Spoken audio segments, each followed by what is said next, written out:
하나님 말씀 받도록 하겠습니다. 구약 성경 느헤미야서 9장 1절부터 4절에 있는 말씀 함께 받도록 하겠습니다. 하나님의 말씀 구약 성경 느헤미야 9장 1절부터 4절에 있는 말씀 우리 한 목소리로 함께 받도록 하겠습니다. 그달 29날에 이스라엘 자손이 다 모여 금식하며 굵은 베옷을 입고 티끌을 무릅쓰며 모든 이방 사람들과 절교하고 서서 자기의 죄와 조상들의 허물을 자복하고 이날에 낮 4분의 1은 그 자리에 서서 그들의 하나님 여호와의 율법책을 낭독하고 낮 4분의 1은 죄를 자복하며 그들의 하나님 여호와께 경배하는데 레위 사람 예수아와 바니와 감미엘과 스바냐와 분니와 세레바와 바니와 그나니는 단에 올라서서 큰 소리로 그들의 하나님 여호와께 부르짖고 아멘. 이 시간 호산나 찬양대가 하나님께 찬양 드리신 후에 담임 목사님 나오셔서 선대의 제도 회개해야 하는가라는 제목으로 생명의 말씀 주시겠습니다.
8.15 광복을 주신 하나님 앞에 감사하고 또 찬양하면서 오늘은 제가 좀 무거운 마음을 가지고 특별한 주제를 가지고 말씀을 드리려고 합니다. 제가 주일낮 강단에 난생 처음으로 검정 넥타이를 찼습니다. 왜 찼을까?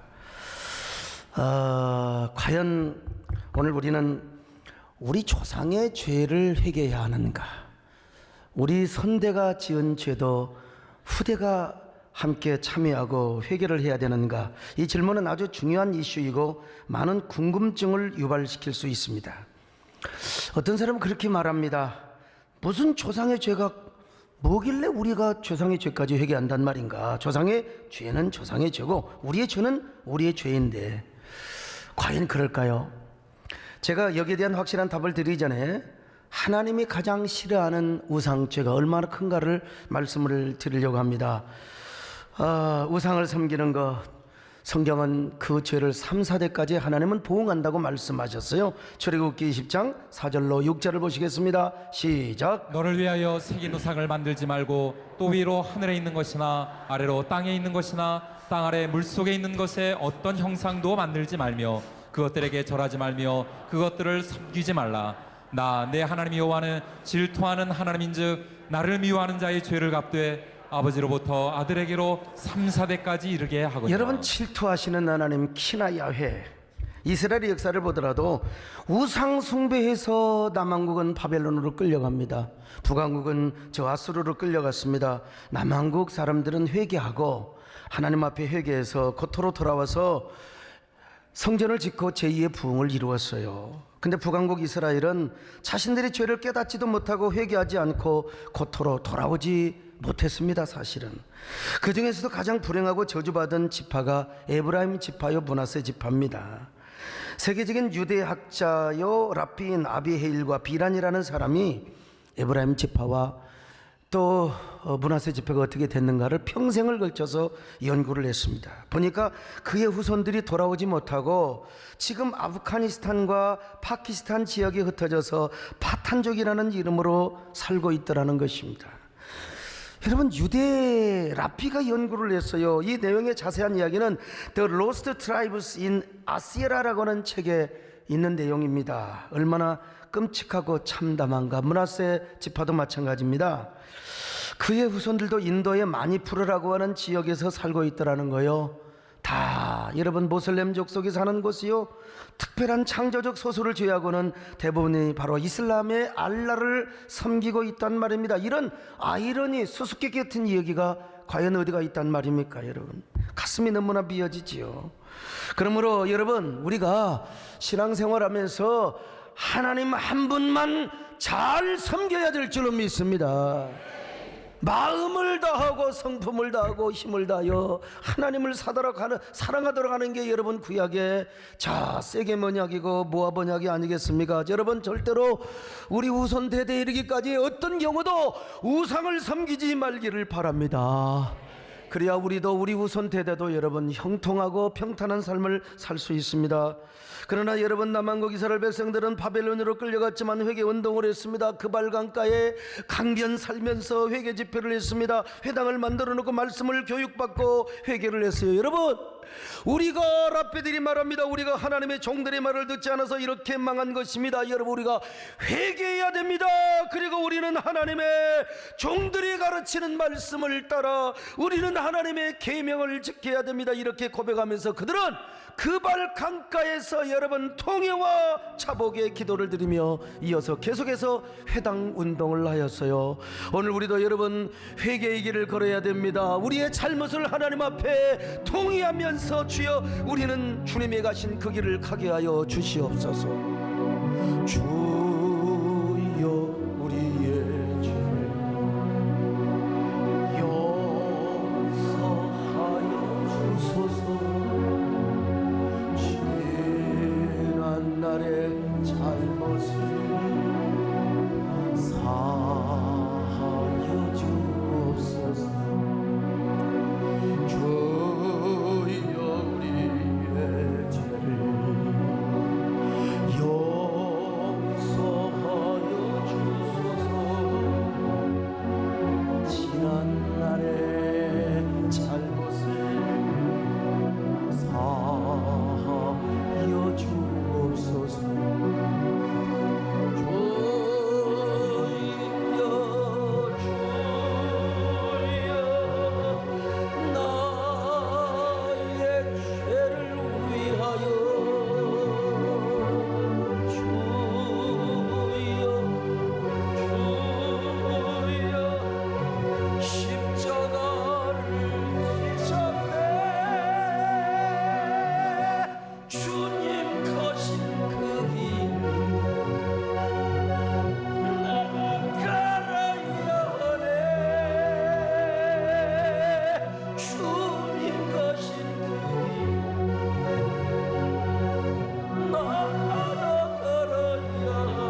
말씀을 가르침을 받았으며 계속해서 회개 운동을 전개하였습니다.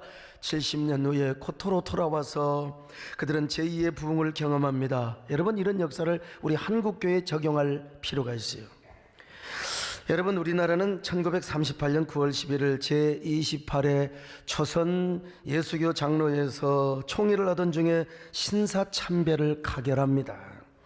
신사참배는 우상숭배가 아니라요, 국민의례라고 결정을 하면서 형사들이 지켜보는 가운데 총회장의 방망이를 두들고 형사들과 함께 평양의 신사에 가서 여러분 엎드려 절을 하였습니다.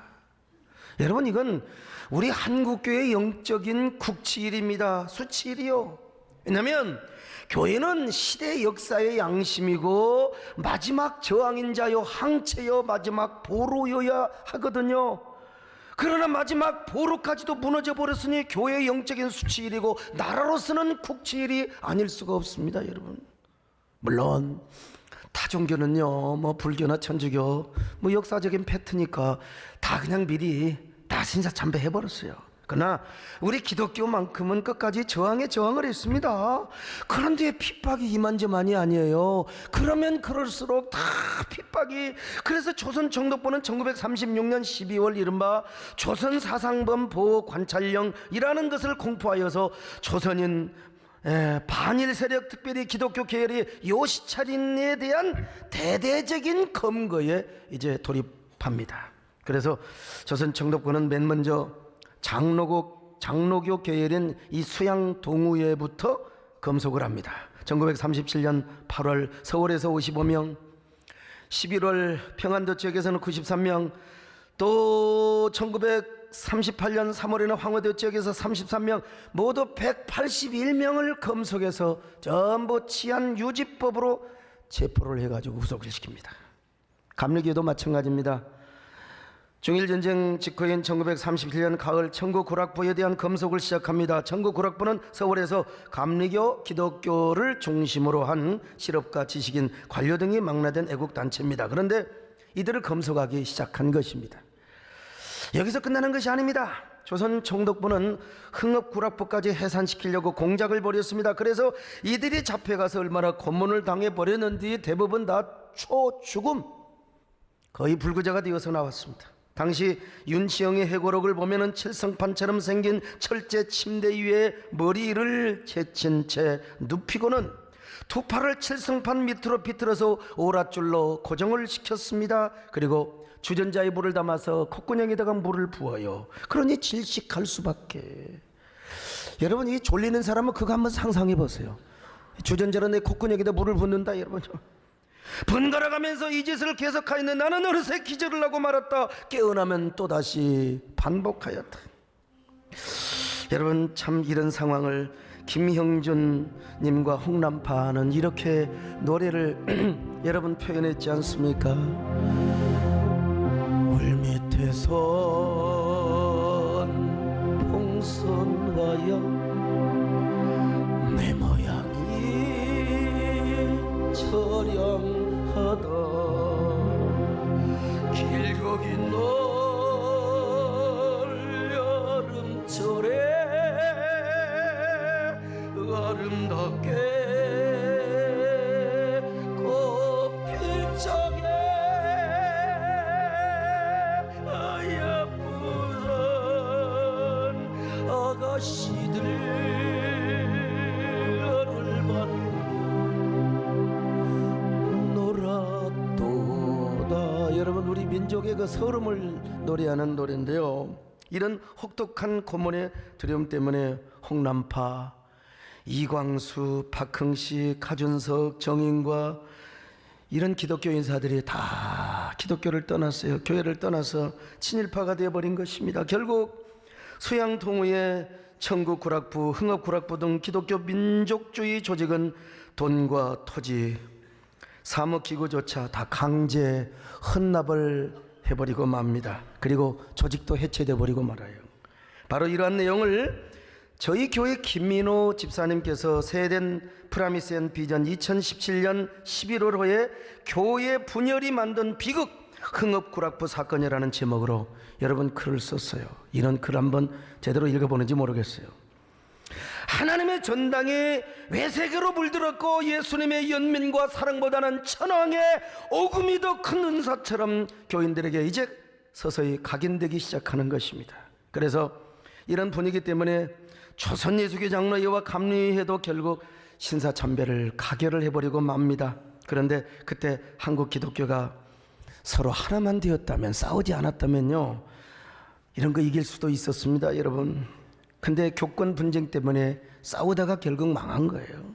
당시 기독교인이자 민족 애국자였던 윤치영과 신흥의 세력 간의 알력 다툼부터 시작됩니다. 다 여러분 기독교인이고 애국자였어요.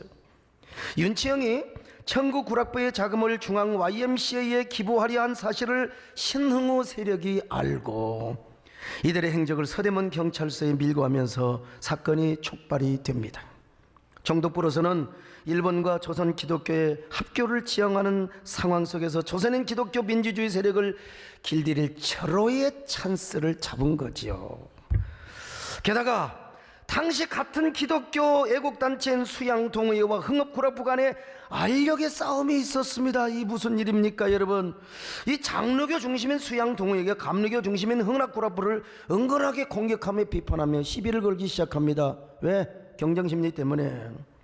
그러면 흥락구락부라고 가만히 있겠습니까? 나를 건드는데 여러분 지렁이도 밟으면 꿈틀거리는데.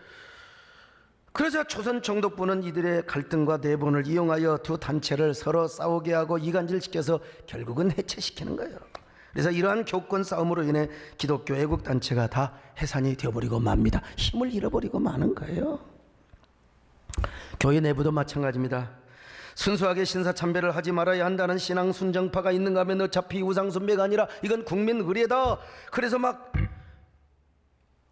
그러자 바로 이때 일본은 의용 기독교 지도자들을 중심으로 해서 조선 기독교 연합회를 조직합니다. 그래서 조선 기독교 연합회는 한국 교회를 향하여 일본 기독교와 하나가 되고 신사참배는 우상이 아니라 국민 의례라고 하면서 막 방방곡곡을 다니면서 많은 목회자들, 많은 기독교 인사들에게 유혹을 하고 꼬드깁니다. 바로 그런 유혹으로 인해서 여러분 기독교인들이 신사참배에 가결을 하게 됩니다. 여러분 그 이후부터 이제 일본은 원수의 나라가 아니라 우리 조선에게 있어서 희망의 나라가 되는 것입니다. 여러분 이런 노래 뭐 아무것도 모르고 부르는데 뭐요? 배를 저어가자 험한 바닷물 결 건너 저편 언덕에. 여러분 이거 뭐 애들 잘 부르잖아요. 이거 사실은 다 일본을 예찬하고 일본을 우상화했던 그런 노래죠. 참 쪽팔린 우리 민족의 역사입니다. 이제 남아있는 사람은 순수 순정파, 순혈파 기독교인입니다. 조선 정독부는 이들을 잡아다가 투옥을 시키고 고문을 가합니다. 참으로 고문은 너무나 처참했습니다. 바로 이런 상황 속에 감리교가 1936년 6월 29일 신사참배를 가결하였고 조선 예수교 장로회도 어쩔 수 없이 견디다 못해서 한국교회를 보호한다는 명분, 참 명분은 좋습니다. 한국교회를 보호한다는, 더 이상 한국교회가 이상되면 안 된다, 이런 비명 아래에서 마지못해서 1938년 9월 11일 신사참배를 가결합니다. 그리고 일제히 평양 신사앞에 가서 무더기로 목사 장로들이, 성도들이 가서 신사 앞에 가서 절을 합니다. 여러분 저 모습을 보고 그냥 맹하는 생각이 듭니까? 아니면 가슴이 찢어지는 마음을 느끼고 있습니까? 얼마나 부끄러워요. 한국교회의 자존심을 땅바닥에다가 완전히 내동댕이 쳐버렸던 여러분 수치 사건입니다. 신사참배를 한국교회를 보호하기 위해서 결정한 것이라고 물론 일리는 있죠. 그런 순진한 목사님들도 계셨지요. 그러나 여러분 결과론적으로 볼 때는 말도 안 되는 소리요. 한국교회는 하나님 앞에 여러분 큰 죄를 저지른 겁니다. 역사와 민족 앞에. 신사참배로 인하여 한국교회 순결성은 완전히 와그르르 쏟아지고 무너져버리고 만 거예요. 신사참배를 결정하는 순간 하나님은 그 모습을 어떻게 보셨을까? 그것도 성총회의 이름으로 성부와 성자와 성령 이름으로 가결을 하였으니, 아니 하나님의 종들이 일제히 평양 신사 앞에 가서 참배를 하였을 때 여러분 하나님은 그 모습을 어떻게 보셨을까? 여러분 생각해 보셨습니까? 하나님의 마음이 얼마나 찢어졌겠습니까? 십자가에 죽으신 예수 그리스도의 심장이 얼마나 찢겨지고 통곡의 핏물로 흘러내리셨겠느냐 이 말이지요. 감옥에서 이 소식을 들은 하나님의 종 주기철 목사님께서 뭐라고 통곡한 줄 아세요? 아, 내 주 예수님의 이름이 땅에 떨어지는구나. 평양아 평양아, 동방의 예예 동방대 예루살렘아, 영광이 내게서 떠나는도다. 모란봉아 통곡하라. 대돈강아 천백세에 흘러가며 나와 함께 울자. 들으리라 들으리라, 이 목숨이나마 들으리라. 여러분, 나중에 주기철 목사님은 산정현교회 강단에서 마지막 일사각오라는 설교를 통하여 이 대목을 눈물로 이렇게 고백합니다. 칼날이 나를 기다리느냐? 나는 저 칼날을 향하여 나아가리라. 누가 우리를 그리스도의 사랑에서 끌으니여? 환난이나 곤고나 핍박이나 기근이나 적신이나 위험이나 칼날이라. 이 몸이 죽고 100번 고쳐 죽어도 주님을 향한 대의 정절은 결코 변하지 않으리라. 아, 십자가, 주님이 지고 가신 그 십자가 앞에 이 몸을 드립니다. 여러분, 이렇게 고백을 하고 나서 주 목사님은 심장을 찢으며 피를 토하는 설교를 하고요, 마침내 순교자의 길을 걸어가고 있습니다. 여러분요, 나는 거리라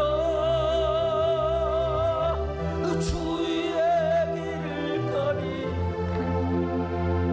주님 발자취를 떠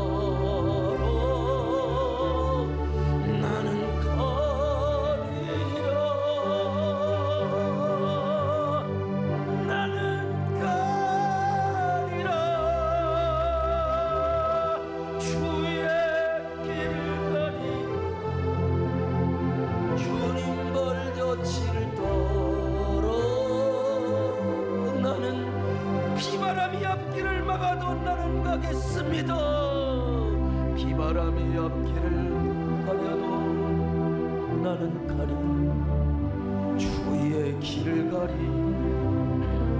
눈보라가 앞길을 가려도 나는 가리, 주의 길을 가리. 여러분, 순교의 길은 영광의 길이요, 이 길은 영광, 이 길은 승리의 길. 나를 구원하신 주님, 십자가 지고 가신 길, 나는 가리라. 주의 길을 가리, 주님 발자취를 따라 나는 가리라.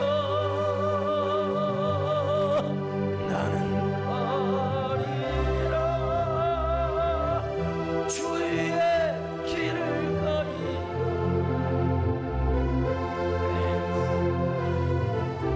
아멘. 나는 가리. 여러분, 하나님의 종인 한낱 인간인 주기철 목사님도 이렇게 분통이 터졌다면, 하늘에서 사랑하는 종들이 일제 앞에 신사 앞에 머리를 조아리며 신앙의 절개를 잃어버렸던 그 신사 참배의 모습을 보시고 하나님이 얼마나 마음이 찢어지셨겠습니까? 십자가에서 피 흘리시고 죽으신 예수님께서 그 심장이 얼마나 찢어지고 찢어지는 아픔을 과연 하늘 보좌에서 느끼셨을까요? 사랑하는 한국교회 성도들아, 너희들이 이렇게 쓰러지고 마는구나. 내가 피와 눈물로 빚어서 세운 나의 사랑하는 종들아, 마침내 너희들이 이렇게 무너지는구나. 내가 가장 싫어하는 우상숭배를, 그것도 나의 이름으로 결정을 한단 말이냐. 나의 이름으로 가증한 신사 앞에 절을 한단 말이냐. 이제 한국의 예루살렘 평양은 어찌 될 것인가? 너희들의 후손들은 정녕 어찌 될 것인가? 예수님은 십자가를 메고 가면서 자기를 향하여 울었던 예루살렘의 딸들을 향하여 예루살렘의 딸들아 나를 위해 울지 말고 너와 네 자녀들을 위해 울라고 했잖아요. 여러분, 이 정치 목사들이 일제와 결탁을 해가지고 조선 기독교연합회를 만들어, 여러분, 신사참배는 우상숭배가 아닙니다. 국민의례라고 목소리를 높이며 신사참배 운동을 벌인 그 행위는요, 역사와 민족 앞에 파렴치한 죄를 짓는 거예요. 하나님 앞에요, 하나님 앞에 얼마나 큰 죄를 지었는지 몰라요. 그래서 저는 지금 우리 한국교회가 이런 죄값을 동시에 받고 있다고 믿습니다. 저는 좀 부끄럽지만 이런 걸 깊이 절대로 우상을 섬기면 안 되지만 이런 그 역사적으로 민족적으로 우리가 함께 회개해야 된다는 이런 생각을 깊이 하지 못했어요. 그런데 감리교 중부위원회 감독으로 계시는 윤부한 목사님께서 언젠가 저를 찾아오셨어요. 찾아온다는 사람들이 너무 많으니까 제가 사람 만나다가 여러분 제가 기도도 못하고 그러잖아요. 근데 어떻게 이제 그분을 뵙게 되었어요. 이분이 이런 말씀을 하십니다. 서 목사님, 우리 한국교회가 1938년 9월 11월에 해야했던 신사참배 결정에 대해서 우리는 전 교단적으로 민족적으로 회개를 해야 됩니다. 서 목사님이 이 일을 좀 앞장서 주십시오.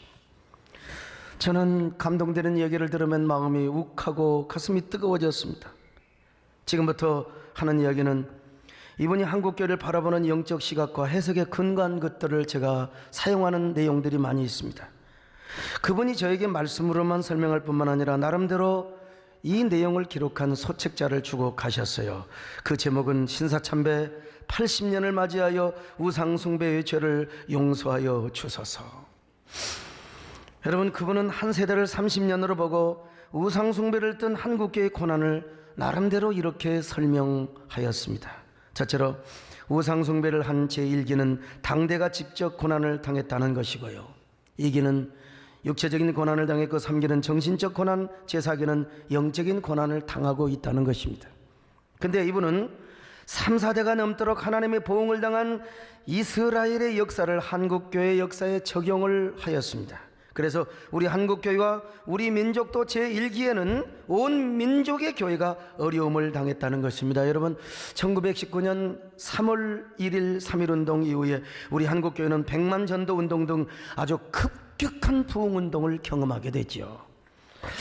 그러나 신사참배 우상숭배 이후에 일제의 문화정책과 황국신민화라는 명목으로 교회는 엄청난 핍박을 받게 됩니다.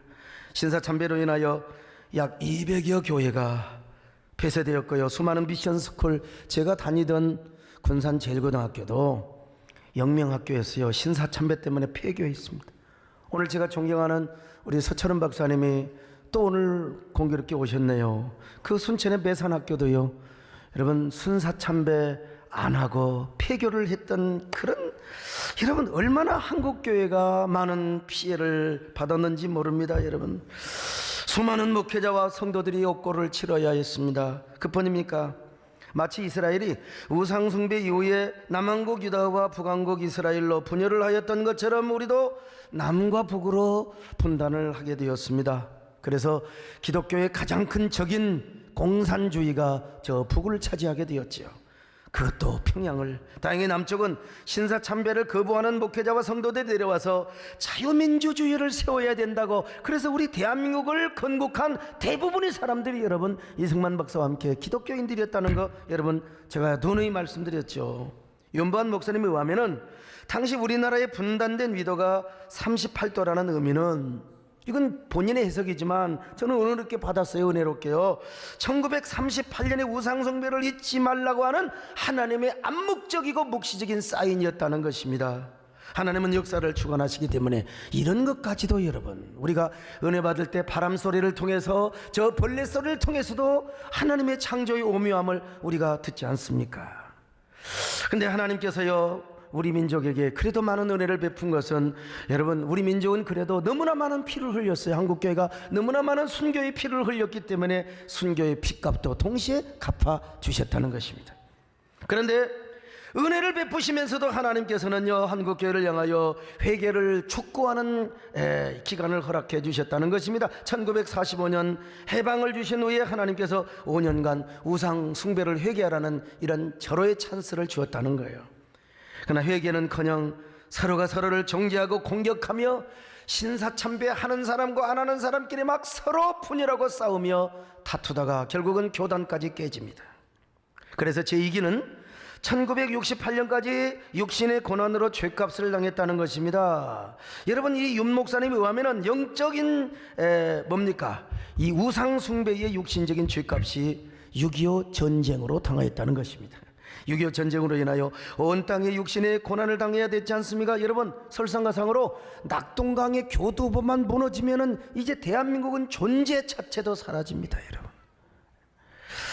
그러나 마지막까지 신사참배를 거부하며 부산에 피난을 온 목사님들이 초량교회에 모여서 회개를 하였습니다. 그리고 당시 이승만 박사도 이 나라를 살려달라고 목사님과 함께 간절히 기도했어요. 여러분, 그런 의미에서 우리나라 부산에 있는 초량교회는 참 역사적인 의미가 굉장히 깊다고 할 수 있습니다. 우리 교단 교회인데요, 바로 그 초량교회에서 드렸던 기도를 받으시고 하나님께서 오키나와 공항에서 비행기가 뜨고 인천 상륙작전이 성공하여 역시 서울을 수복하게 되었죠. 그래서 1903년 초대교회처럼 저 오순절 성령 역사가 임했던 원산과 1907년 회개를 통한 장대현 교회의 이 장대현 교회 부흥운동의 진원지인 평양을 넘어서 토마스 선교사의 복음의 통로였던 신우지까지 여러분 계속해서 유엔군은 북진에 북진을 하였습니다. 근데 그것도 한순간이네. 일사후퇴를 통하여 또다시 38선으로 도루묵이 되어버리고 말았습니다. 여러분, 마침내 우리 민족은 전쟁과 가난으로 뒤덮였습니다.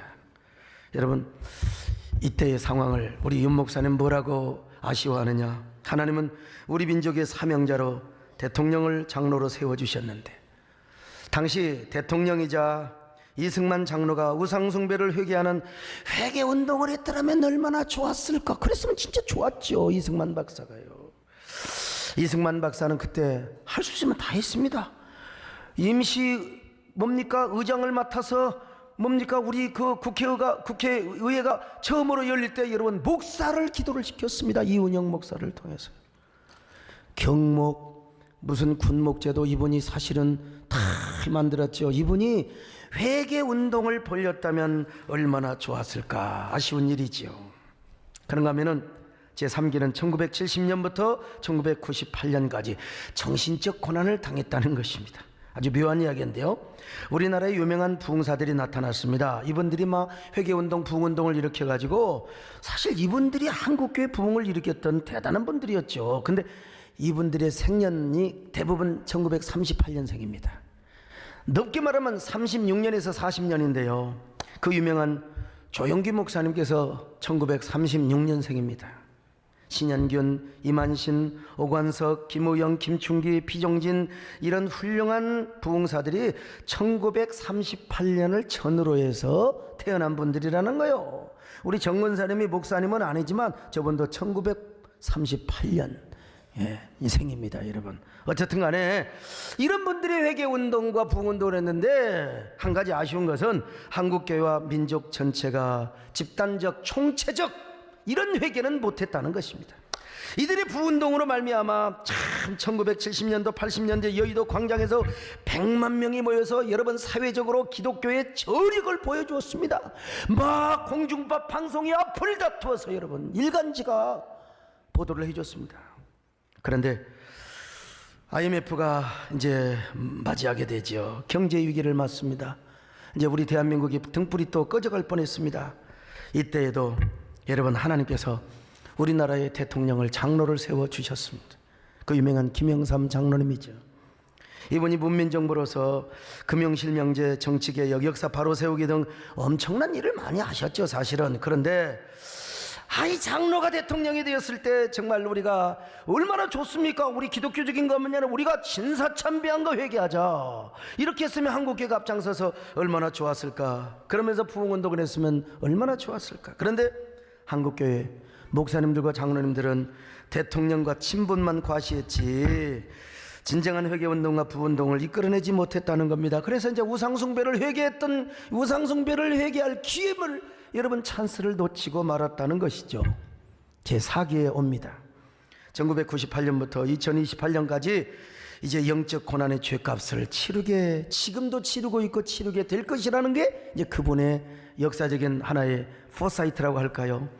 1998년부터 현재까지 20년 동안 한국교회는 수많은 역경과 어려움을 당하고 있습니다. 여러분, 대한민국의 큰 교회 목사님 치고 사회적 공격, 안티크리스찬들에 의해서 비난의 화살을 받지 않는 사람 어디 있어요? 다 억울하게 감옥도 다녀오고 참 별일들 다 있었죠.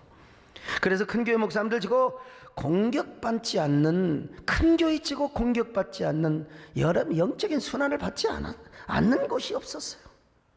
교회가 잘못한 부분도 왜 없겠습니까? 그러나 건수만 있으면 세상은 교회를 공격하고 비난하려고 합니다.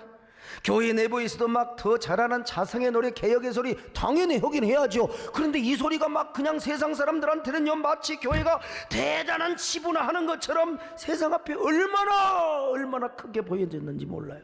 요즘 참 제가 마음이 아파요. 정작 한국교회가 위기를 당할 때는 아무 소리도 안 하고, 한국교회가 풍전도가의 공격을 받을 때는 끽소리도 안 하다가 무슨 뭐 교회가 이런 사건 저런 사건 터지면 막 하이엔 애들처럼 모여가지고 막 공격하고 비난의 본물을 퍼부어대는 이 모습을 보며 난 진짜 저는 너무 가슴이 아픕니다. 지난 20년 동안 가장 강력한 이단들이 교회를 무너뜨리려고 일어섰습니다. 교회가 애써 교회당을 건축하였지만 그 건물을 감당하지 못해. 그럼 누가 봐서 교회가 그거 못해요. 전부 이단들이 와서 그 교회를 먹어요. 이게 정말 한국교회 치명적 상처를 안아주었어요. 자존심을 완전히 파괴한 거죠. 이단은 가장 강력한 우상입니다, 여러분. 뿐만 아니라 언제부턴가 반기독교적인 정서와 공격이 한국교회를 에워싸기 시작합니다. 문화적으로 공격합니다. 윤리적으로 공격합니다. 문화적으로, 도덕적으로, 정치적으로. 요즘은요 인권 계획을, 기본 계획을 세운다고 이거 지금 한국교회 생태계, 목회계 생태계를요 인권이라는 이름으로 조금씩 여러분 침범하고 있는 걸 여러분 우리가 알아야 돼요. 그러다가 건수만 생기면 이리 때처럼 하이에나처럼 막 그냥 교회를 공격하, 이게 뭐냐? 지금 교회가 영적인 순환을 당하고 있는 것입니다. 그런데 이때에도 대통령이 장로가 된 건 아니지만 영부인 이호 여사께서 장로였습니다. 그러나 그 리더십을 전혀 발휘하지 못했습니다. 특별히 그 기간, 즉 신사참배 70년이 되던 해에 하나님은요 진짜 기도하고 믿음 좋은 장로 대통령을 세우셨습니다. 누굽니까? 우리가 잘 아는 이명박 장로님입니다. 그런데도 우리 모두는 전 교회적인 회개의 기회를 놓고 하나님 앞에 그 사명을 감당하지 못했습니다. 진짜 여러분 2010년도에요 여러분 시청 앞에 50만 명이 모였어요. 50만 명. 제가 거기서 설교를 했습니다. 나도 왜 그걸 몰랐을까? 여기는 제 책임도 있습니다. 저도 이명박 대통령과 꽤 먼 사이는 아닌데 그런 영적 리더십을 발휘했어야 되는데, 당시 신사참배 수치 70주년을 맞이해서 전교회적으로 회개하자고 하는 이런 이야기를 했어야 되는데 저에게도 그런 의식이 없었어요. 부족했습니다. 그래서 우리는 공동체적인 회개를 못했어요. 총체적인 회개를 못했습니다. 집단적인 범교회적인 회개는 못했습니다. 그 결과 한국교회는 계속해서 영적인 공격을 받고 반기독교 진영에서는 아예 교회를 해체하려고 해요. 여러분, 우리가요 정말 회개하고 경건의 능력과 거룩의 능력을 소유하면요 이 세상의 어떠한 반기독교적인 사상과 어떠한 공격도 우리 앞에 쪽을 못 쓰고 쪽팔리게 되는 역사가 있을 줄로 믿습니다. 그래서 구약에 보면 모든 부흥은 회개부터 시작했고요, 이방인들이 얼마나 쪽팔려요. 저놈이 느헤미야의 스문학 광장 다 여러분 회개부터 여러분 시작했던 거예요. 거기서 뭐예요? 우리의 조상의 죄를 회개하나이다 그랬어요. 지금 우리 한국교회는 영적인 순환을 당하고 있습니다. 이런 순환과 공격을 당하고 있는데도 왜 그런지도 몰라. 연합해서 싸울지도 몰라요. 연합은 뭐야? 서로 잘났다고 그냥 도토리 기재기하고 있는 거지 말이죠. 그러므로 오늘 우리가 깨달았은즉 신사참배 수치 80주년을 맞이해서 이제는 정말로 전 교회적으로 연합하여 회개하고 민족적으로 회개해야 될 줄로 믿습니다. 우리가 조상의 죄를 뒤집어쓰고 회개해야 하나님이 우리 한국교회뿐만 아니라 민족적인 은혜와 축복을 주신다는 것입니다. 오늘 한 해 이 해가 가기 전에 여러분, 우리가 이런 거 우습게 생각하지 마시고 정말 결단하는 자가 복이 있을 줄로 믿습니다. 회개의 앞장서는 회개의 거룩한 운동을 하는 사람들에게 하나님이 더 큰 거룩의 능력을 주실 줄로 믿습니다. 어느 민족 누구에 널 떠날 때이나 창과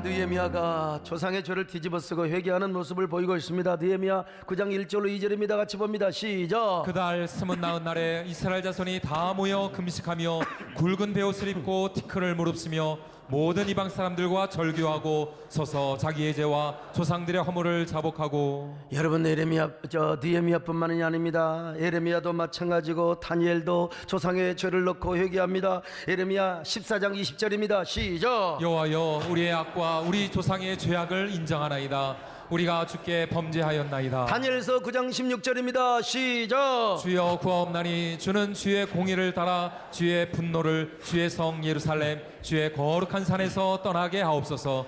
이는 우리의 죄와 우리 조상들의 죄악으로 말미암아 예루살렘과 주의 백성이 사면에 있는 자들에게 수치를 당함이니. 우리의 죄뿐만 아니라 우리의 조상들의 죄악으로 말미암아 그래서 그 죄를 인정하고 고백하고 회개하고 있습니다. 여러분, 이런 얘기를 하면 혹자는 이렇게 반문할 수 있어요.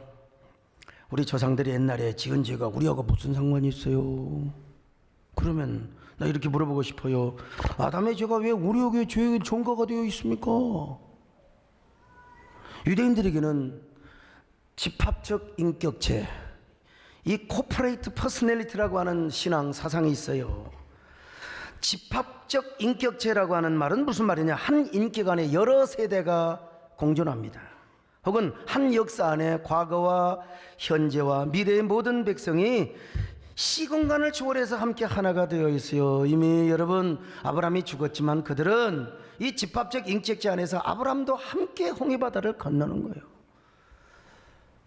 요셉도 함께 여러분 홍해바다를 건너는 겁니다. 이런 집합적 인격체 사상 때문에 오늘 본문의 느헤미야도 조상의 지은 죄를 회개하고 에레미야도 다니엘도 통회하고 잡아가고 있었습니다. 바울은 이 집합적 인격체 사상을 바울 신학에 그대로 도입하여 아담 안에서 그리스도 안에서, 그래서 아담 안에서 모든 사람이 죽은 것처럼 예수 그리스도 안에서 모든 사람이 산다고 이 사상을 그대로 도입했습니다. 그러므로 우리도 한 민족이고 예수 그리스도 안에서 한 한국교회를 이루었다면 과거가 무슨 상관입니까? 이런 집합적 인격체 사상을 가지고 과거의 선대들의 지은 죄를 여러분 우리가 회개해야 되지 않겠습니까? 여러분, 우리가 회개해야죠. 개인적으로 회개할 뿐만 아니라 집단적 민족적 회개 운동을 확산해야 되지 않겠습니까? 여러분 뭐 우리 합동측이건 통합측이건 이건 진짜 모든 교단 감리교육은 다 간에 그때 우리가 선언한 거 잘못이다. 형식적으로만이 아닙니다. 분명하게 선언을 하고, 선언만 아니라 교단장 회의를 통하여 이거는 우리 한국교회가 정말로 같이 해결해야 된다. 저는 그래서 우리 총회 말씀을 드렸어요. 총회장 부처장님께 우리 지교회도 회개해야죠.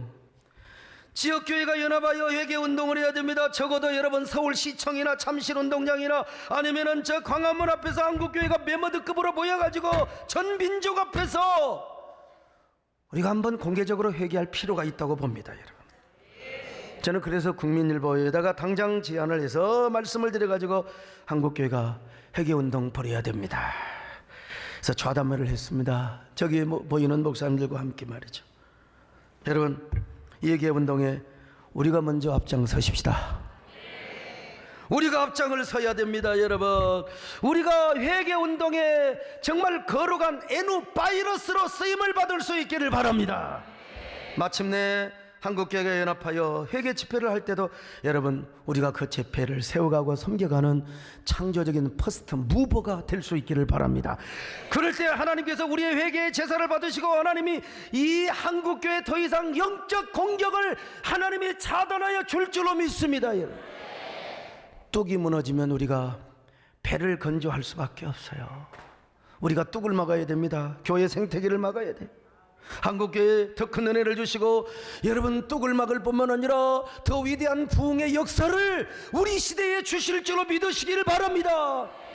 그런 은혜가 이 자리가 그런 축복의 진원지가 될 수 있기를 바랍니다.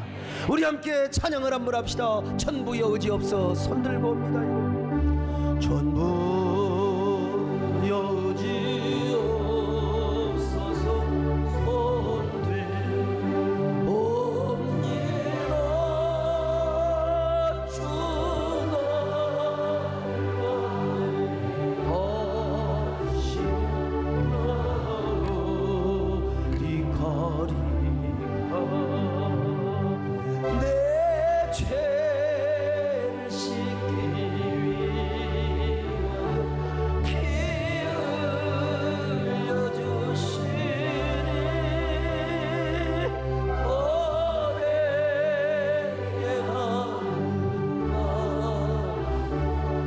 가슴에 손을 얹고 이 일이 다 남의 일이 아니라 우리 일입니다. 다시 한번 합니다. 내 죄를 씻기 피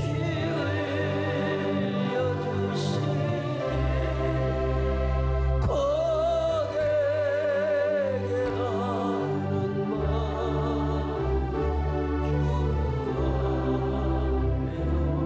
여러분, 우리가 느헤미야처럼 예레미야처럼 다니엘처럼 사실 우리와 아무 상관도 없는데 예수 그리스도 안에서 한 집합적 공동체를 이루었음을 우리가 고백하면서 과거에 1938년도 9월 11월에 결정했던 그 모든 행위들을 하나님 우리의 잘못으로 여기고 회개합니다. 하나님 신사참배, 우리 한국교회 다시는 이런 일이 없도록 도와주시옵소서. 하나님에 의해 어떠한 것들을 섬기는 일이 없도록 도와주시옵소서. 오직 예수, 오직 하나님, 우리 한국교회가 이 민족의 발전의 시은소가 되게 하여 주옵시고 축복의 진원이 되게 하여 주시옵소서. 예수님의 이름으로 기도 올려옵나이다.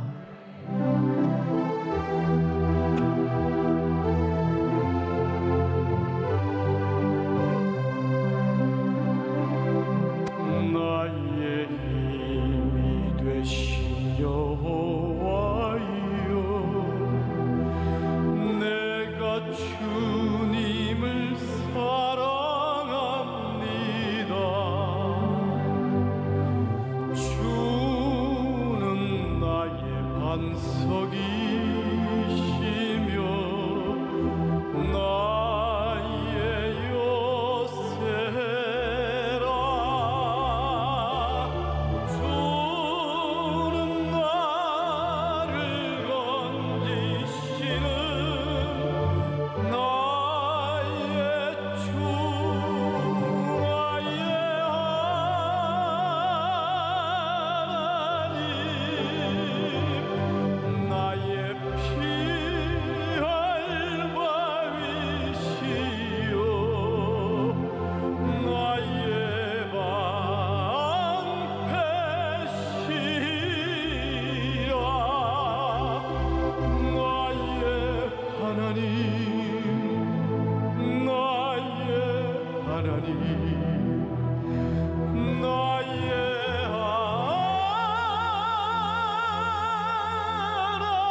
안녕하세요.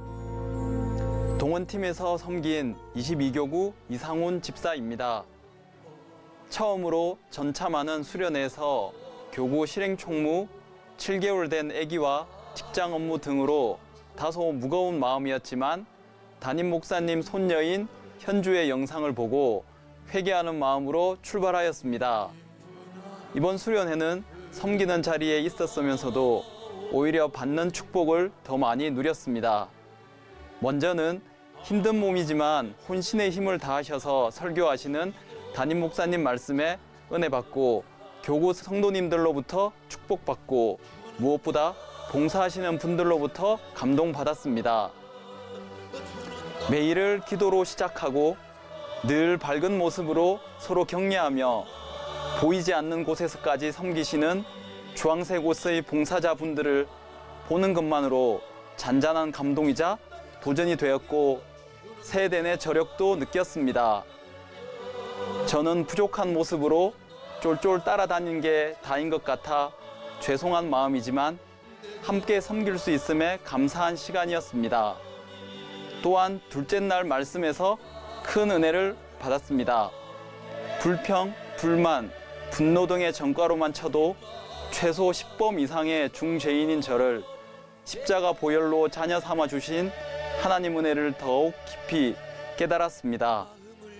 세상적인 성공보다 하나님만 의지하는 가나안의 삶이 참 기쁨과 소망의 삶임을 고백하며 세겜의 언약을 붙잡고 우리 세대 내 성도님들과 킹덤 빌더의 사명의 길을 묵묵히 걸어가겠습니다. 내년에는 수련회에서 더 많은 성도님들을 만날 것을 기대하며 모든 영광 하나님께 올려드립니다. 안녕하세요. 김홍윤 청년입니다. 이번 작년 수련회는 은혜가 절실했던 제게 목숨과도 같은 자리였습니다. 그래서 불면증에 시달리면서도 매번 앞자리에서 은혜를 받으려고 가진 애를 다 썼습니다. 앞자리에 앉으려면 적어도 몇 시간 전에 집회 장소로 나와야 하는데 청년부 숙소는 항상 가장 먼 곳에 있었습니다. 게다가 그렇게 일찌감치 집회 장소로 이동하는 차도 없었기에 저는 청년부 국내 단기 선교에서 했던 것처럼 무작정 기도하며 지나가는 차를 히치하이킹했습니다. 그러다가 믿지 않는 사람의 차를 얻어 타면 신나게 복음을 전했습니다. 이렇게 갖은 순환을 다 겪고 집회장에 도착하면 몸은 녹초가 되었습니다. 하지만 찬양이 시작되면 그간의 고생을 흔적도 없이 지워버리는 은혜가 제 영혼을 촉촉히 적셨습니다. 기뻐 뛰고 춤추며 하나님께 찬양할 때 제 영이 회복되었습니다. 그리고 단위에서 전하시는 목사님의 말씀을 통해 쏟아지는 폭포수와 같은 은혜가 제 심장을 뛰게 했습니다. 특별히 참 이스라엘에 대한 말씀과 나다나엘, 순교한 우리 선조들의 이야기를 들을 때 저도 저렇게 주님을 위해 죽으리라 뜨겁게 다짐했습니다. 말씀을 듣고 불이 켜질 때까지 전심으로 기도하던 그 순간이 얼마나 행복했는지 모릅니다.